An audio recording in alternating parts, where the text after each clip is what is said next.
Jika ketiga perahu memasuki garis finish, selesai sudah rangkaian acara dari yang kita susun untuk hari ini. Dan ini adalah race yang ke-14. Jadi ada 14 kali Wasit Star melepas sehingga dia bisa fresh lagi untuk berlomba pada esok harinya. Tengoklah. Esok pagi lagi.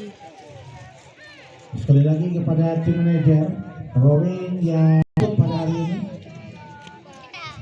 ditunggu kehadirannya di ruang rapat untuk melakukan manajer meeting. Kepada semua petugas, kepada tim wasit, SAR, keamanan, tim kebersihan, silakan kembali ke tempat untuk melaksanakan makan siang, sholat, dan menyesuaikan dengan kondisi sekarang. Dan kepada para pengunjung, kami ucapkan terima kasih atas kehadirannya pada hari ini.